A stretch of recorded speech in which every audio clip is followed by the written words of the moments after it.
Fala, peregrino, seja muito bem-vindo aqui no canal Fatos Maçônicos. E nesse vídeo de hoje nós vamos falar no que crê a maçonaria. Vamos analisar essa questão aqui que foi levantada pelo meu querido Cyber66, ok? Eu me chamo Luiz Miller, sou mestre maçom e faço parte da Ordem Maçônica Universal. E se você está chegando aqui agora pela primeira vez, vou fazer um convite do fundo do meu coração, que é faça sua inscrição aqui no canal Fatos Maçônicos, deixando o seu like e ativando as notificações e, obviamente, fazendo seus comentários aqui, como o Cyber66, certo? Então agradeço muito, mas antes eu gostaria de dar um recado muito importante para você que está pensando em investimento. Cara, não cai em friagem. Primeiro, observe esse recado. Milagres não existem e você sabe bem disso. Para tudo é necessário planejamento. Já pensou em fazer um planejamento financeiro? Ninguém melhor do que uma pessoa tecnicamente habilitada para isso. Por isso que eu tenho uma parceria com a Palladio Investimentos e Recursos Financeiros. Consulte um dos nossos especialistas. Ele vai lhe apresentar um plano concreto de planejamento e investimento que realmente pode mudar a sua vida, através do consórcio imobiliário de altos bens e serviços. E se você não pensou nesse assunto ainda, faça uma consulta. Você vai ver que vale muito a pena. Use o código 7777 no WhatsApp aqui embaixo. Palladio Investimentos e Recursos Financeiros. Um negócio de irmão para irmão. Cyber66, né? Eu adoro esses nicknames assim, meio... Luiz, seria legal se você fizesse um react do vídeo no que crê a maçonaria. Cristãos podem ser maçons? Podem. Do canal Teologia Ilustrada. Não sei do que se trata, não fico fazendo muito react aí, né? Eu vou tocando a minha vida, cara, certo? Já fiz algum outro react que eu acho que tem umas coisas que são interessantes e valorosas, assim, mas eu não entendo, porque assim, ó, por que eu não faço? Eu nem vi o vídeo, mas podemos falar sobre a questão, né? Porque eu entendo muito bem disso, né? Eu tenho uma formação teológica também, né? Sou maçom e tenho formação nessas duas áreas, certo? Tanto na maçonaria quanto na teologia, religiões antigas, conheço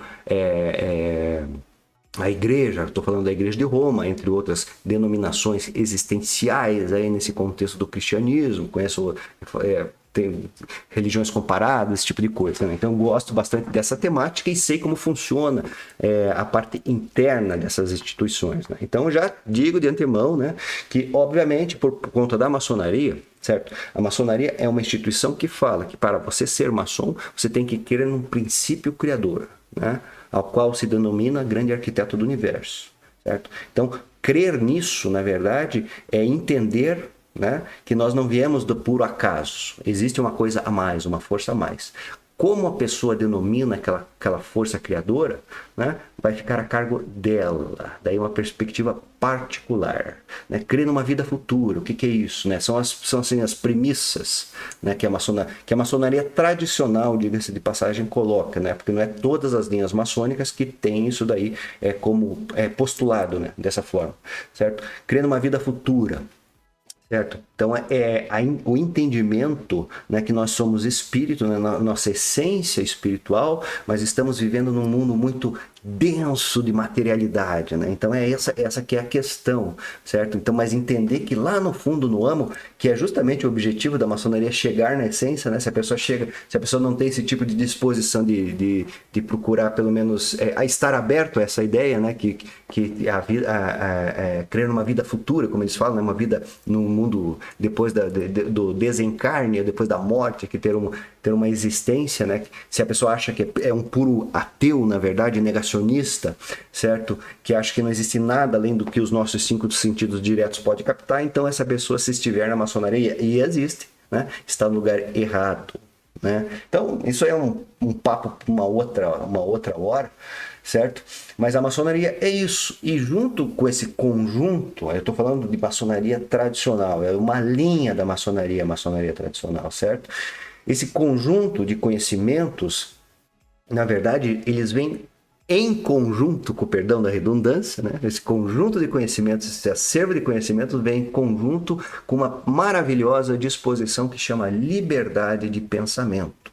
a maçonaria ela é conservadora, ela conserva a sua verdadeira herança espiritual através da prática ritualística, né? Mas ela dispõe a questão da liberdade de expressão e liberdade de pensamento, principalmente, né?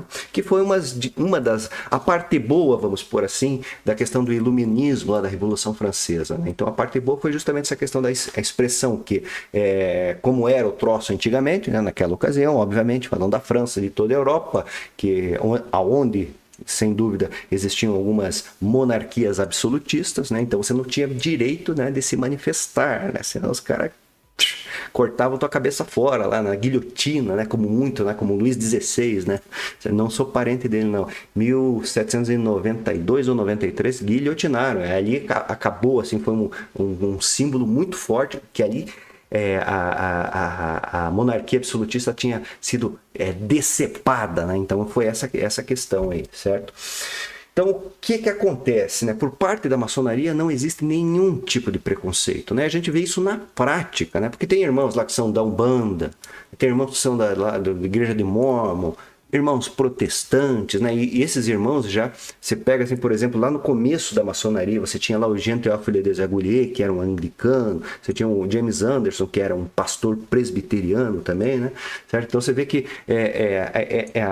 no aspecto, né, de como a maçonaria enxerga essa disposição das pessoas a escolher as mais diversas formas de religiosidade, não há negatividade com relação a isso. Muçulmanos podem ser maçons, sabe? Então, assim, é um ambiente multirreligioso, podemos pôr nesse senso, né? E que cada um dos irmãos, eu nunca vi uma disputa. É proibido, obviamente, né, também, né? Tem essas questões aí, né? Maçonaria é muito a questão do bom senso, mas é uma coisa que é muito legal na prática, você que faz parte da maçonaria vai concordar comigo, que apesar da gente ter, assim, essa pluralidade, né? Palavra difícil de falar, pluralidade, né? Religiosa dentro das lojas maçônicas, sempre há muito respeito, né? Porque eu às vezes posso não concordar, né? Como especialista em alguns aspectos da religiosidade, de fato não concordo com algumas questões, certo? De outras religiões ou da minha religião, etc. e tal, né? Mas sempre tem que haver o respeito, né? E sempre há o respeito dentro pelo menos no meu círculo de convívio de tantos e tantos anos, né? Sempre se viu isso daí na maior diversidade, né? Nas crenças pessoais de cada um, e sempre um maior respeito. Mas daí nós já temos aí o contraste dessa ideia, que é justamente que nem se falou aqui, os cristãos podem ser maçons? Sim, por parte da maçonaria podem, não tem problema, independente da linha que você seja, certo? Mas é que as pessoas que estão, assim, como é que eu posso pôr essa questão assim de uma forma assim mais didática? As pessoas, na verdade, e eu penso, é um problema, né? Porque a maçonaria, ela começou a ter as suas condenações por parte da Igreja de Roma a partir de 1730, se eu não me engano, se não me foge a memória, né? Nós tivemos várias condenações. E quando há uma condenação, até por conta assim, do que é dito lá no Código de Direito Canônico, né? O Papa tem muito problema para retirar uma condenação de um Papa anterior. Tá? Hoje em dia a gente vê que eles pegam mais leve com algumas coisas, sabe? Mas coisas que eram condenadas. Mas é assim, você cortar, isso é uma grande problemática, né? Porque nós tivemos aí uma situação lá que foi em 1870, que foi a questão da infalibilidade papal, né? Isso daí foi um problema para a igreja, né? Porque tudo que o Papa falar, né? Então, a partir daquele momento, era a verdade absoluta inconteste, né?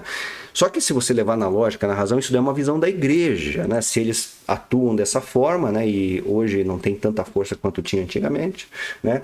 Você vê que as questões estão ruindo, as estruturas das igrejas estão ruindo por conta desse tipo de comportamento, né? E até essas questões de condenação. Então eu vejo até, assim, o meu pensamento, isso daí é uma coisa minha, né?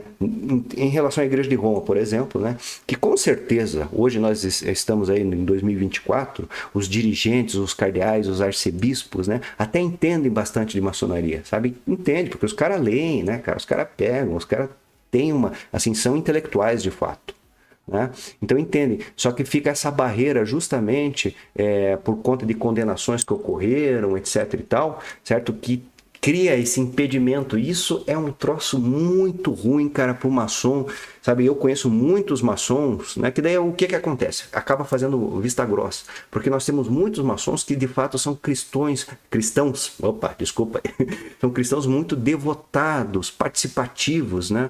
Participativos de fato, e ficam até em determinados aspectos constrangidos, né? Por essa situação da igreja, né? Porque o que acontece? A igreja, por exemplo, como instituição, acaba condenando a participação da maçonaria, certo? E antigamente, se você olhar, e é interessante, né? Por que condena hoje, né?